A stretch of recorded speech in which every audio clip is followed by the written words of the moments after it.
लेकिन सजना अजान ते यजीद भी नहीं रुकवा सकिया ते आज कौन रुकवा सकता है।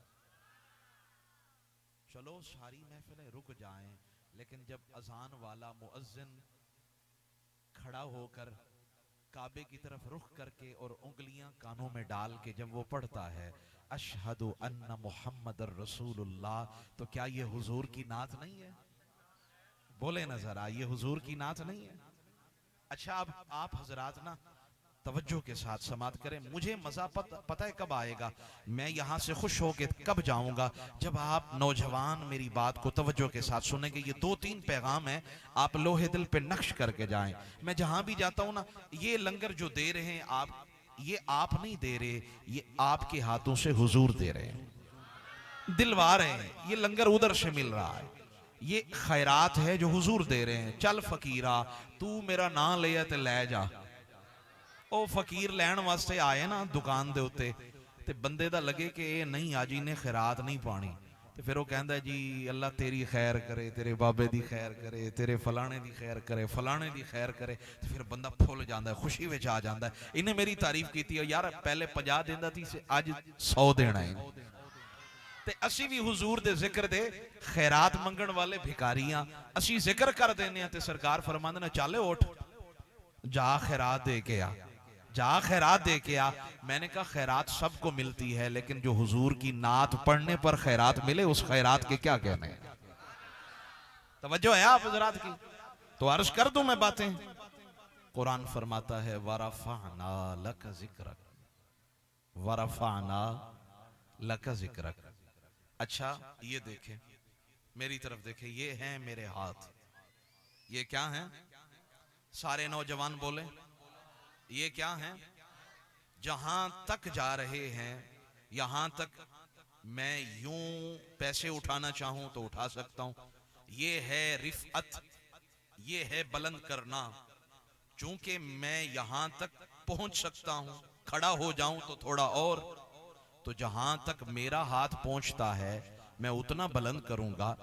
रब फरमाता है वरफाना, किसी नु चिड़ होंदी है ते हो जावे, किसी को सोजिश होती है तो हो जाए, किसी को जलन होती है तो हो जाए, भला से हो जाए। मैं कहता हूं वो जले, कुढ़े, परेशान हो, तड़पे, दांत दांत पीसता रहे, मर जाए, जल जाए, लेकिन यार की महफिलें ना कल रुकी थी, ना आज रुकी है, ना कयामत तक रुकेंगे। और सजनों, हम तो कब्र में भी जाके उनकी नात ही पढ़ेंगे, हम तो हशर में भी उनकी नात ही पढ़ेंगे।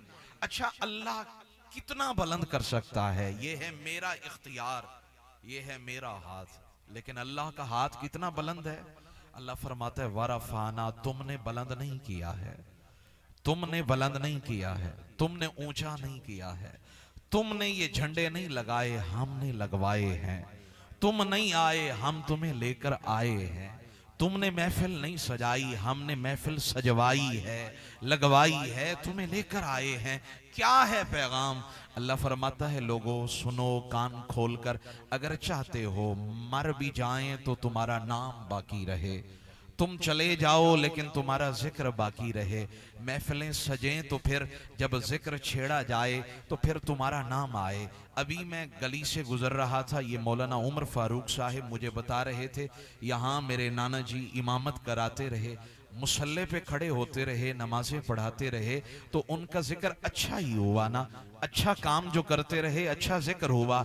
कुछ लोगों को लोग जिंदगी में नहीं जानते, कुछ जिंदा हों तब भी उनके नारे लगते हैं, मर जाएं तब भी उनके नारे लगते हैं। रब फरमाते अगर चाहते हो मर कर भी ना मरो तो फिर एक ही हल है, वरफ़अना लक ज़िक्रक, मेरे नबी के जाकिर तुम बन जाओ, मेरे नबी के नात खान तुम बन जाओ, मेरे नबी की नातें पढ़ने वाले तुम बन जाओ। फरमाया क़यामत भी आ जाएगी लेकिन तुम्हारे नाम पे गर्द नहीं आने दूंगा, तुम्हारा नाम रोपोश नहीं होने दूंगा, तुम्हारा नाम नजरों से ओझल नहीं होने दूंगा।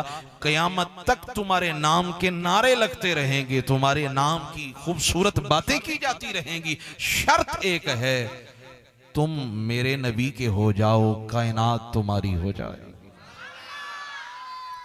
कायनात। अच्छा कभी सोचें, आपकी तवज्जो है, मेरी बातें समझ भी आ रही है या नहीं आ रही? आपसे मैं पूछूं कि आप किस लिए आए हैं, तो आप क्या कहेंगे? हुजूर के लिए। क्या कहेंगे? ऊंचा बोले। वो एक हस्ती है, हर एक प्यार करता है। एक हस्ती है, हर एक प्यार करता है, हर एक जान कुर्बान करने को तैयार है। 1500 साल पहले वो दुनिया में आए थे, लेकिन लगता यही है कि वो अभी तशरीफ लाए हैं।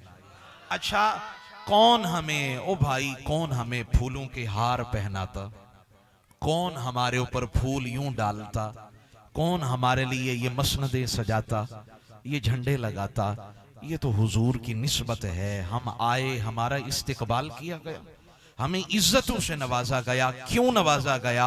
इसलिए कि हम हुजूर के जिक्र के नात खां बन के आए, हुजूर के जाकिर बन के आए। इसलिए फरमाया इत्थां भी तुहाडे नारे वजने ने ते उत्थे भी तुहाडे नारे वजने। समझ आई है या नहीं आई है? अब जरा गौर कीजिए, मैं 2 से 3 बातें अर्ज करने लगा हूं और उसके बाद इजाजत चाहता हूं। लंबी चौड़ी गुफ्तगू करना मेरा मिजाज नहीं है, लेकिन आज याद करके जाएं। नौजवान जितने बैठे हैं, अगर आपको हुजूर की आमद की खुशी है तो सर से लेकर पांव तक आईना के सामने खुद को खड़ा करके देखें, क्या मैं वैसा हूं जैसा मेरे हुजूर चाहते हैं? खुद से सवाल करें, मैं वैसा हूं जैसे मेरे आका चाहते थे? क्या मैं वैसे कपड़े पहनता हूं जैसे मेरे आका चाहते थे? क्या मैं वैसे काम करता हूं जैसे मेरे आका चाहते थे? कोई एक काम तो अच्छा होना चाहिए ना, कोई एक काम तो सोना होना चाहिए ना, कोई एक काम तो बेहतरीन होना चाहिए। हम क्या कर रहे हैं, जिंदगी किस तरह गुजार रहे हैं? रबीउल अव्वल आया, एक महफिल सजाई, बस गुलामी का हक अदा हो गया? नहीं, अल्लाह की इज्जत की कसम है, तुम्हारा एक एक अमल इतना सोना होना चाहिए, तुम दूर से आओ, देखने वाला कहे देखो देखो मोहम्मद अरबी का गुलाम आ रहा है। कौन आ रहा है? बोले ऊंची आवाज से, कौन आ रहा है? हुजूर का गुलाम आ रहा है, सरकार का गुलाम आ रहा है। अपने बच्चों को हुजूर की नातें सुनाया करो, अपने बच्चों को हुजूर का जिक्र सुनाया करो। मैं एक बात अर्ज करने लगा हूं, आप हजरात ने तवज्जो के साथ सुननी है। हिजरत का हुक्म मिला, किसका हुक्म मिला? आवाज ऊंची आए। इश्क ये होता है, कुर्बानी देनी पड़ती है। दुनिया में भी किसी से इश्क हो जाए ना, तो महबूब को राजी करने के लिए बड़े पापड़ बेलने पड़ते हैं, कहीं वो रूठ ना जाए, नाराज ना हो जाए। अल्लाह के महबूब से प्यार करना है तो भाई उसके लिए भी मेहनत करनी पड़ेगी। क्या करना पड़ेगा? कुर्बानी देने के लिए तैयार हो जाएं। हिजरत का हुक्म आया, हजरत अबू बकर भी तैयार हैं, हुजूर भी तैयार है। मेरी तरफ देखिएगा, जब हुक्म मिला ना तो तिजोरी के अंदर जितना भी माल था ना, हजरत अबू बकर ने साथ ले लिया। अब हजरत अबू कुहाफा ने अभी कलमा नहीं पढ़ा था, उन्हें जब पता चला कि अबू बकर तो चले गए मोहम्मद अरबी सल्लल्लाहु अलैहि वसल्लम के साथ, तो पता है क्या कहने लगे? कहने लगे अपनी पोतियों से तुम्हारे लिए भी कुछ छोड़ा है या सारा कुछ लेकर गए? तो अब आज की बेटियां शायद शिकवा करती हैं, बाप का शिकायत करती हैं, लेकिन आयशा सिद्दीका ने, हजरत अस्मा बिनते अबी बकर ने पता है क्या किया? दादा की आंखें नहीं थी, नाबीना थे, तिजोरी के अंदर पत्थर रख के ऊपर कपड़ा डाला, कपड़ा डाल के फिर अपने दादा का हाथ फिरवाया, दादाजी हमारे लिए बहुत कुछ छोड़ के गए हैं, ये है कुर्बानी। ये क्या है? ऊंचा बोलें, ये क्या है? ये है कुर्बानी। गौर से सुने, सारी कायनात बेवफा। आमिर भाई थोड़ा एक और काम हो सकता है, नाराज मत होइएगा। 2 बातें अर्ज करने लगा, इनको सुनने और इजाजत चाहता हूं। पहली बात, सारी कायनात छोड़ जाएगी लेकिन हुजूर नहीं छोड़ेंगे। हर एक शख्स बेवफा हो सकता है लेकिन हुजूर बेवफाई नहीं करेंगे। तू कब्र में जाएगा वहां हुजूर काम आएंगे, हशर में जाएगा हुजूर काम आएंगे। सारी कायनात छोड़ सकती है लेकिन हुजूर, लोकी मैनू आन डराया रात कब्र दी काली, मैं सुड़ियां उत्थे उसने आना जिदे मूडे कमली काली। मैं सुनिया उत्थे उसने आना जिदे मूडे कमली काली। हजरत अबू हुरैरा फरमाते हैं मैं गुलाम था, दीवाना था, हुजूर के दरबार में आ गया। कौन कौन गया है मदीना देख के आया है? मदीना कौन कौन देख के आया है? हाथ खड़ा करे ना भाई। कोई नहीं गया? अल्लाह तो ले जाए जी। हाँ जी अल्लाह करे जी, सारे ही जाओ, कट्ठे जाओ। तुहाडा एक बारी सारी कुरानदाजी दे अंदर ऐसा ना ऐसा कोई ग्रुप उम्रे दा निकले, अल्लाह करे कि अल्लाह तो सारा नु ले जावे। अब हुजूर का जो रोजा है ना, सरकार का ये सर अनवर है और ये टांगे मुबारक, कदम मुबारक है। इनके नीचे रोजे अथर के नीचे बिल्कुल एक चबूतरा बना हुआ है। ये असहाबे सुफा का चबूतरा था। यहां सिहाबा बैठकर हुजूर से पढ़ा करते और हजरत अबू हुरैरा भी सरकार से पढ़ा करते। फरमाते हैं हुजूर को छोड़ने को दिल नहीं करता था, जाने को दिल नहीं करता था, लेकिन भूख तड़पा देती थी, परेशान करके रख देती। खाने को कुछ नहीं मिलता था। मेरी बात समझ आ रही है या नहीं आ रही है? खाने को कुछ नहीं मिलता था। बाज दफा भूख इस कदर गालिब आ जाती, मैं जमीन पे गिर जाता, बेहोश होने के करीब हो जाता। लोग समझते कि अबू हुरैरा को मिर्गी का दौरा पड़ा है। वो मेरे ऊपर से गुजर जाते, पांव रख देते। वो समझते मिर्गी का दौरा पड़ा है। मुझे मिर्गी का दौरा नहीं होता था, मुझे तो भूख ने निढाल कर दिया होता था। मैं भूख बर्दाश्त कर लेता था, लेकिन सरकार का दर नहीं छोड़ता था, हुजूर का दर नहीं छोड़ता था। कहते हैं एक बार भूख ने इतना निढाल किया कि मैं उस रास्ते पे बैठ गया जहां से लोग गुजरा करते। अबू बकर गुजरे, मैंने कुरान की एक आयत पढ़ी, उनसे सवाल किया। कुरान की आयत मकसद नहीं थी, मकसद ये था कि वो मुझे खाना खिलाएं। लेकिन अबू बकर ने मेरे सवाल का जवाब दिया, लेकिन मेरा सवाल समझे नहीं कि मैं खाना चाहता हूं। वो जवाब देकर चले गए। ये बच्चों को थोड़ा अगर खामोश करा दें, ये परेशान कर रहे हैं। तवज्जो है आप हजरात की? मैंने सवाल किया, अबू बकर ने जवाब दिया, लेकिन समझे नहीं कि मैं भूखा हूं, मुझे खाना चाहिए। फिर सरकार का गुजर हुआ। फरमाते हैं मैंने अभी कहा ही था, जबान खोली थी, सरकार ने मेरा चेहरा देखा, पहचान गए कि अबू हुरैरा को भूख लगी है। फरमाया तुझे कहने की जरूरत नहीं है, हम दिल के हाल भी जानते हैं, हम बंद होंठों की बोलियां भी जानते हैं। चल उठ, चल मेरे साथ। मस्जिद नबवी में लेकर गए, वहां जाके बिठाया, कासिद भेजा, अपनी अज़वाजे मुतहरात की तरफ जरा देख कर आओ, घर में खाने को कुछ है? सारी अज़वाजे मुतहरात ने कहा कुछ नहीं है, सिवाय दूध का एक प्याला, इसके अलावा कुछ नहीं है। वो एक दूध का प्याला लाया गया। हजरत अबू हुरैरा कहते हैं भूख ने इतना तड़पा के रखा था, इतना बेकरार किया था, इतना परेशान किया था, मेरी आंखें जो है ना खुली की खुली रह गई। दिल मेरा खुश हो रहा था, बलियों उछल रहा था कि अभी हुजूर फरमाएंगे अबू हुरैरा पी जा, तो मेरी प्यास भी बुझ जाएगी, मेरा खाना मुझे मिल जाएगा, मेरी भूख भी खत्म हो जाएगी। हजरत अबू हुरैरा कहते हैं अभी मैं ये सोच रहा था, सरकार ने फरमाया अबू हुरैरा जाओ, वो 70 सहाबा भी बुला के लाओ जिनके पास खाने को कुछ नहीं है।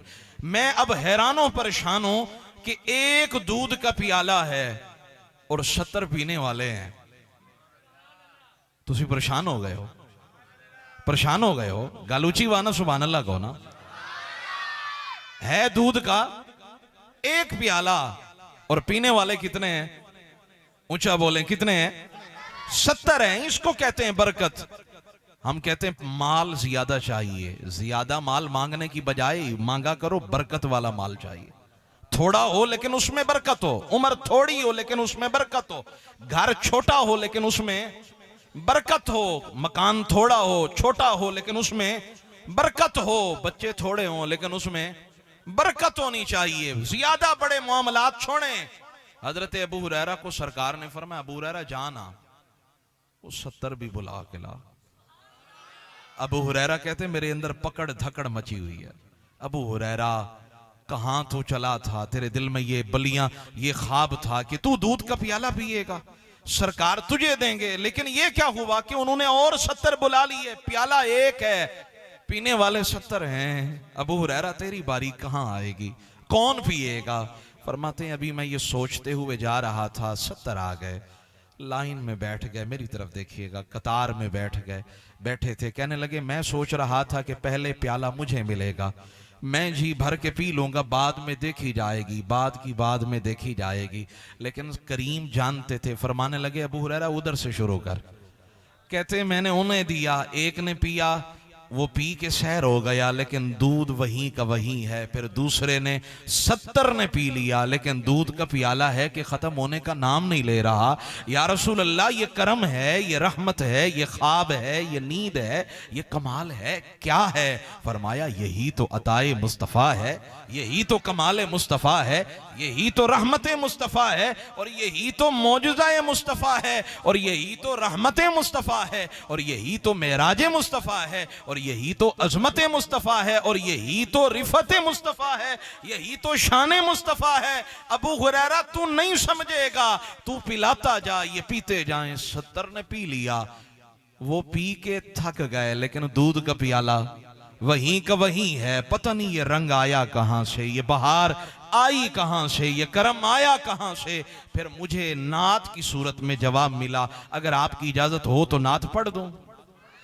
इस तरह नहीं और ऊंची आवाज से पढ़ें। तो फिर आखिर में क्या पढ़ते हैं?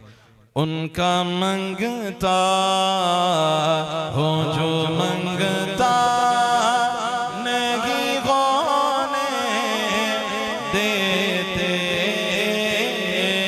उनका मंगता हो जो मंगता नहीं होने देते,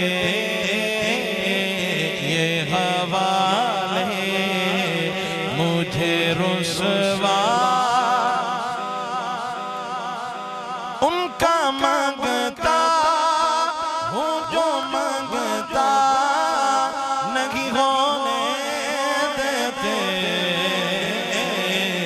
ये हवाले ये हवाले ये हवाले मुझे रुसवा। मेरे घर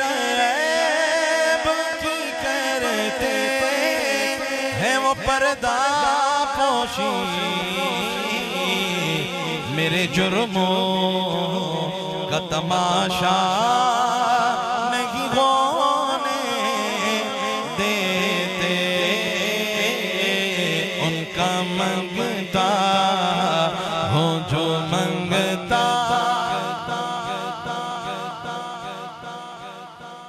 मेरी तरफ देखें, 70 ने पी लिया है, 70 ने पी लिया है, दूध का पियाला वैसे का वैसा है।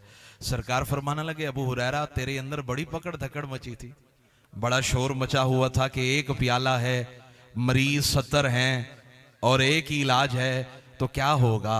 फरमाया तू कहीं और नहीं बैठा है, तू हसनैन के नाना के दरवाजे पे बैठा है। परेशान क्यों हो रहा है, परेशान क्यों होता है? बस कर, अब तेरी बारी है, तू पी। अबू हुरैरा कहते हैं मैंने जी भर के पिया। सरकार ने फरमाया एक बारी फिर पी। कहते मैंने फिर पिया। सरकार ने फरमाया एक बार फिर पी। मैंने तीसरी बार पिया। जब चौथी बार कहने लगे तो मैंने कहा हाँ, पेट पे हाथ फेर के कहा हुजूर अब तो पेट में गुंजाइश ही नहीं है। फरमाया पहले तो बड़ा परेशान हो रहा था, अब देखना दूध पीने वाले खत्म हो गए हैं, लेकिन दूध वैसे का वैसा है, ये क्या है? फरमाया यही तो कमाल मुस्तफ़ा है। आखिरी जुमला अर्ज कर रहा हूं, लोहे दिल पे नक्श करके जाएं। अगर आपके सीने के अंदर धड़कता हुआ दिल है, इस दिल में दौलत के लिए प्यार है, बच्चों के लिए प्यार है, बीवी के लिए प्यार है, बहन के लिए प्यार है, भाइयों के लिए प्यार है, वालिद के लिए प्यार है, वालदा के लिए प्यार है, दौलत के लिए प्यार है, घर के लिए प्यार है, कौम के लिए प्यार है, रिश्तेदारों के लिए प्यार है, दौलत के लिए प्यार है, रकबे के लिए प्यार है, मकाम के लिए प्यार है, ओहदे के लिए प्यार है, हर चीज़ है। तो ये दिल पत्थर का है। जब तक इस दिल में हुजूर की मोहब्बत नहीं होगी, ये दिल किसी काम का ही नहीं। ये दिल किसी, बोले ना जरा, ये दिल किसी काम का। अच्छा याद रखें, बड़े बड़े अमीरों की महफिल में भी हम जाते हैं, अरबों पति लोगों के महफिलों में भी जाते हैं, करोड़ों पति लोगों की महफिलों में भी जाते हैं, लेकिन सच्ची बात है जो इश्क गरीबों में मिलता है ना, वो अमीरों में मिलता ही नहीं है। हाँ जी, वो अगर महफिल नात में भी बैठे हैं ना, हुजूर के जिक्र की महफिल में भी बैठे हैं, इधर देखो ना कैसे बैठे हैं, इस तरह बैठे हैं। लेकिन गरीबों को देखा है, सबसे ज्यादा अदब इन्हीं में होता है, सबसे ज्यादा मोहब्बत इन्हीं में होती है। अच्छा देखे ना, इन्होंने कोई बहुत बड़ा इंतजाम नहीं किया। छत के ऊपर एक शामियाना लगाया गया है, ये देखें चंद झंडे लगाए गए हैं। अब कोई दूर से कहेगा, कोई अमीर देखेगा कहेगा गुलाम यासीन ने कौन सा बड़ा तीर मार लिया, छोटी सी महफिल ही तो की है। मैंने कहा ये तू ना कहे, मदीने वाले रसूल से पूछ ये छोटी है या बड़ी है। ये हुजूर से पूछ के ये छोटी है या बड़ी है। दो बातें नौजवान कान खोल कर सुने, लोहे दिल पे नक्श करके जाएं। जाय नहीं करना मेरी बात को, अल्लाह की इज्जत की कसम दे के आपको कह रहा हूं। जितनी माएं बहनें बैठी हैं, बेटियां बैठी हैं, वो भी सुन के जाएं, लोहे दिल पे नक्श करके जाएं। आप हुजूर को रोजाना याद किया करें, घर में हुजूर का जिक्र किया करें। हुजूर के एक सिहाबी हैं, सौबान नाम है, हुजूर के गुलाम है। आए हुजूर की बारगाह में, रंग उड़ा हुआ है, रंग उड़ा हो। बेटा आप क्यों चुप नहीं होते, आप एक तो परेशान बड़ा कर रहे हैं।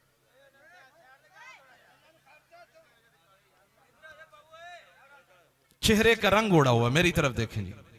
चेहरे का रंग कब उड़ता है, जब कोई गमज़दा हो, अफसुरदा हो। हजरत सौबान के चेहरे का रंग उड़ा हुआ है। सरकार की बारगाह में आए तो फरमाने लगे, हजरत सरकार ने फरमाया सौबान तुम्हारे चेहरे का रंग क्यों उड़ा है। मेरी तरफ देखें, ये सारे नौजवान मेरी तरफ देखें, तवज्जो है आप हजरात की। सरकार फरमाने लगे सौबान तुम्हारे चेहरे का रंग क्यों उड़ा हुआ है। कहने लगे बंदा नवाज घर में बैठा था और आपको याद कर रहा था। याद करते करते हुजूर, जब तक आपको याद ना करूं ना चैन नहीं मिलता है, सुकून नहीं आता है, करार नहीं आता है। अच्छा आप सब नहीं गए ना मदीना में, और जो हो के आए हैं ना, जब वो मिलते हैं ना तो दिल करता है इन्हें भींच के गले से लगाओ।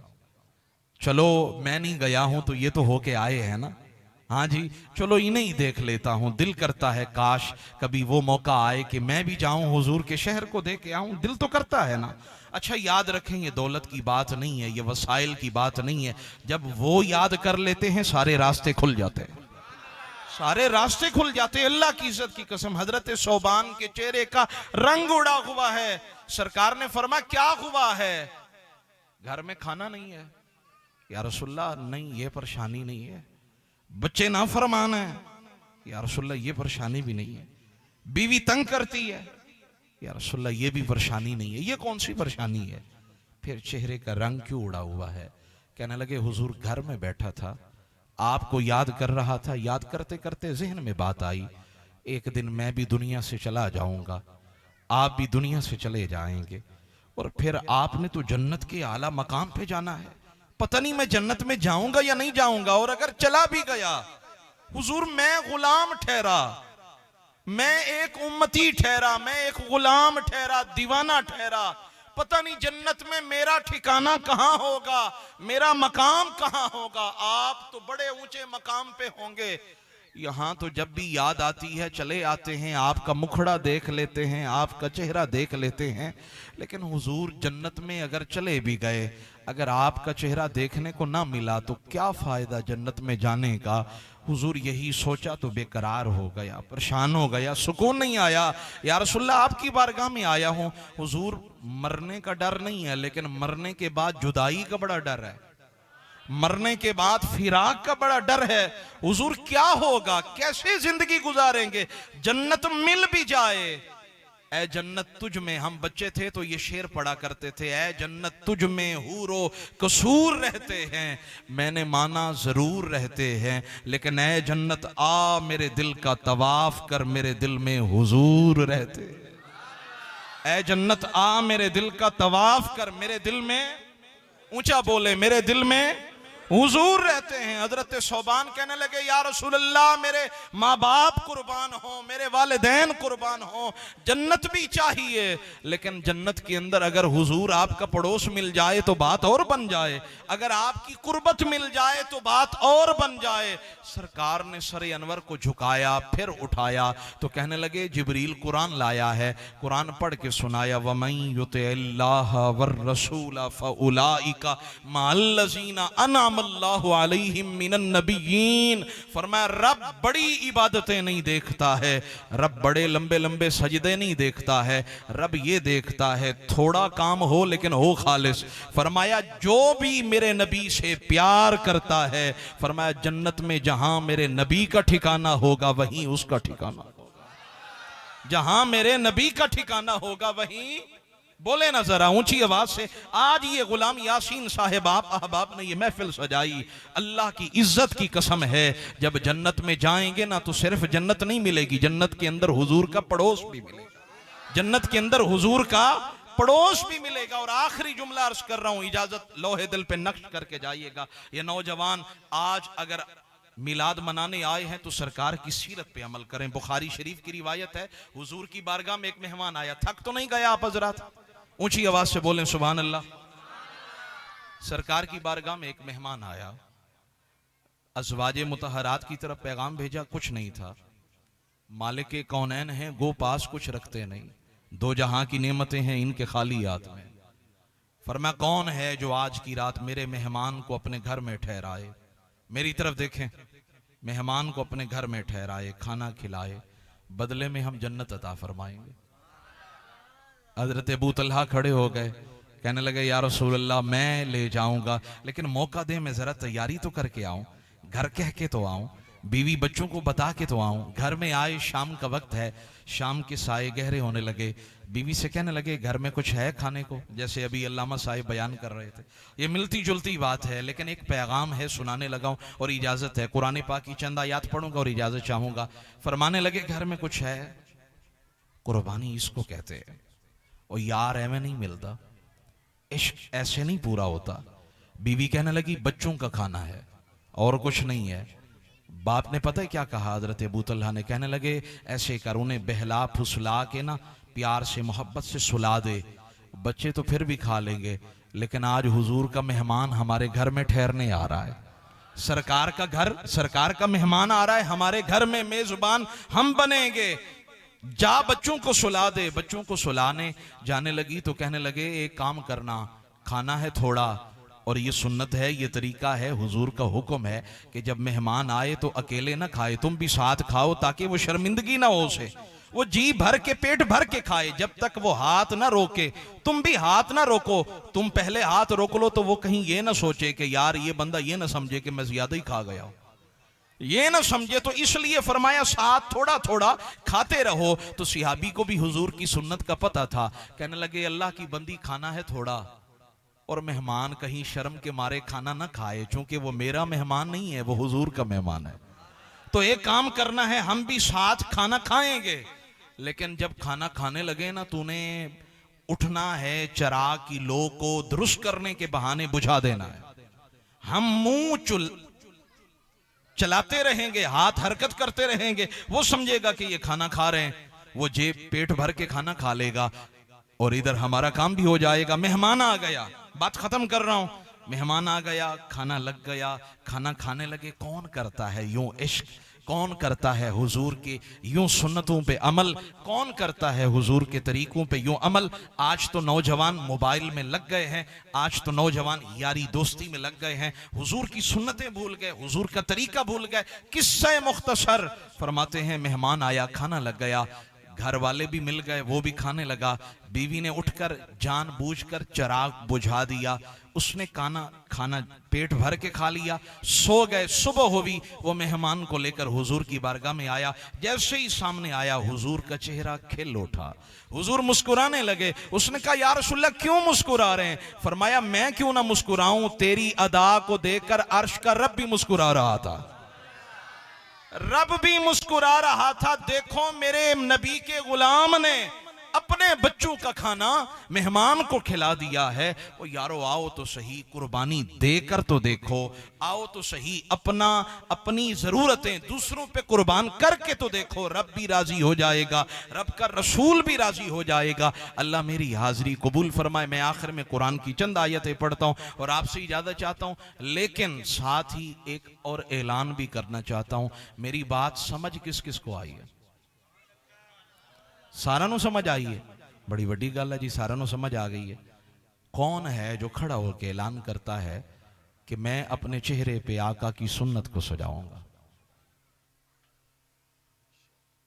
ਤੁਹਾਡੀ ਤੇ ਪਹਿਲੇ ਤੋਂ ਹੈ, ਤੁਸੀਂ बैठो। ओ पिछे भाई खड़े ने, की ना है जी ਤੁਹਾਡਾ? मोहम्मद शफीक साहिब माशाल्लाह ऐलान किया कि वो अपने चेहरे पे हुजूर की सुन्नत मुबारक को सजाएंगे। कोई और भी है खुश नसीब? है भाई कोई? चले मैं कुरान पढ़ने लगा हूं, अल्लाह मेरी हाजिरी कबूल फरमाए। दौरान गुफ्तगू अगर कोई मेरी बात दिल आजारी का बाइस बनी हो तो मैं मुआफी का तलबगार हूं।